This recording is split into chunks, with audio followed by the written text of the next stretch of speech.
Hi friends, தலைக்கறி செய்கிறது எப்படின்னு இப்போ அந்த வீடியோவில் போய் பார்க்கலாம். மிஸ் பண்ணாமல் பாருங்க. வேண்டும் வேறு என்ன வேண்டும்? எனக்கு நீ தான் வேண்டும். இது தவிர்த்திருக்கலாம். இப்போ நீ 5 தட்டு சைடாக சாச்சிங்க, அது கொட்டுச்சின்னு வைங்களேன். எதுவுமே கொட்டவில்லை, எடுப்பது போல் எடுத்தால் கொட்டாது. இது சோம்பு ஒரு கைப்பிடி அளவு. ஒரு கைப்பிடியா? அதில் பாதி எடுத்து விட்டேன். சரி, ஓகே. ஜீரகம் ஒரு கைப்பிடி அளவு. பத்தாது, இருந்தாலும் இன்னும் கொஞ்சம் போட்டுக்கலாம். நல்லா இருக்குமா? அது கடைசியாக பார்த்துக்கலாம் நல்லா இருக்கான்ட்டு. பிறகு 2 கிராம்பு, 2 கபடி போடக்கூடாது. இது 2 போட்டுக்கலாம். அது என்னது? ஏதோ ஒன்று சொல்லிட்டு பண்ணுங்க, அப்போ தான் நல்லா இல்லை. நல்லா இருந்துச்சுன்னா கடைசியில் ரெசிபி சொல்ல முடியும். என்ன போட்டீங்க? சரி, ஏதோ ஒன்று போட்டுருக்கேன். பட்டைக்கு வருவோம். பட்டை சொல்ல பட்டா. பட்டா இல்லைப்பா, பட்டைப்பா. பட்டைதாப்பா. எனக்கு பிடிச்ச ஒரு பூவு, 2 பட்டை, ஒரு லவங்கம் சேர்ந்து அது 2 போட்டு இது போல அப்படி தூவி விட்டுக்கலாம். அது வடங்காப்பறதானே தூங்குவாங்க. நாங்கள் போடுவோம். அது எதுக்குன்றே உங்களுக்கு தாங்கள் தெரியாமலே நீங்கள் பேசக்கூடாது. கார்த்திகா நல்லா வதங்கிடுச்சு ஓரளவுக்கு. சரி, இது என்ன செய்யணும்னு பார்த்தீங்கன்னா, ஃபேன் சுவிட்சை போட்டு சிறிது நேரம் இதை ஆற வைக்கணும். சரிங்களா? சரிங்க. முதல்ல அடுப்பு ஆஃப் பண்ணிடுங்க. அதுக்கப்புறம் மற்ற ஒரு மிக்ஸி சரியில் போட வேண்டும்.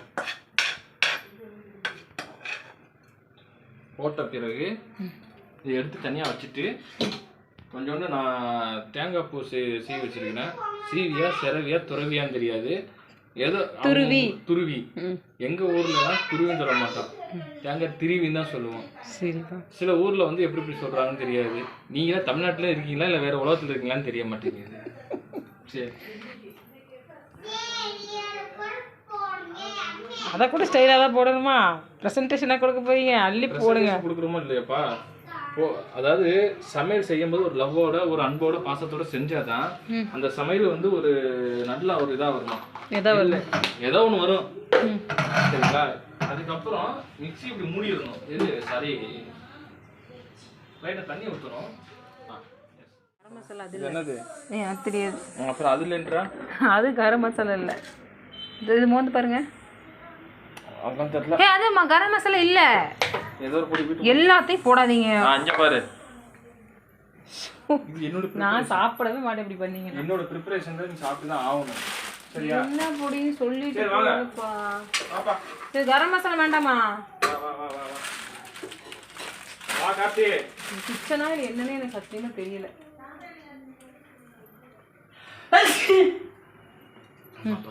அப்பா அப்பா, வெங்காயம், சின்ன வெங்காயம், தக்காளி, இஞ்சி இது இதெல்லாம் போட்டு வதக்கியாச்சு.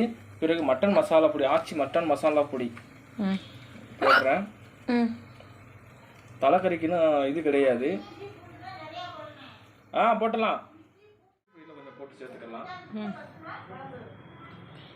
இடையில நிறைய கிராஸ்டாக் வந்துக்கிட்டு இருக்கு, அதை போடு இதை போடுன்னு. ஆனால் இந்த மனுஷன் நான் தோணும் எனக்கு தோணுது தான் போடுவேன்னு போடுறாரு.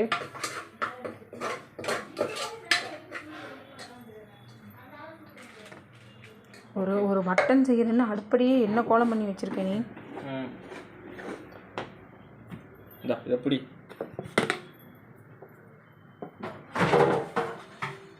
கரம் மசாலா கேட்டீங்க வேண்டாமா? இருந்தா கொடுங்கப்பா, இல்லைன்னா விடுங்கப்பா. வாங்கப்பா வாங்கப்பா. எங்க இருக்குன்னு வாங்க, இல்லைன்னா வாங்க. எதுக்குள்ள இருக்குன்னு தெரியல எனக்கு. இங்க வருது, இந்த இலையை தான் காணான்னு தெரியுது. இந்த இலை இங்கே இருக்கு. எது எங்கெங்க இருக்குன்னே தெரிய மாட்டேங்குது இந்த ஒரு இலைய. இப்போ தெரியுதா? இதுக்கான வேற வழி இல்லைன்னு இப்போதான் நான் போடுறேன் இந்த இலைய. தப்பா நினச்சிக்கிறாதீங்க. இலைய ஒன்று போதும்பா.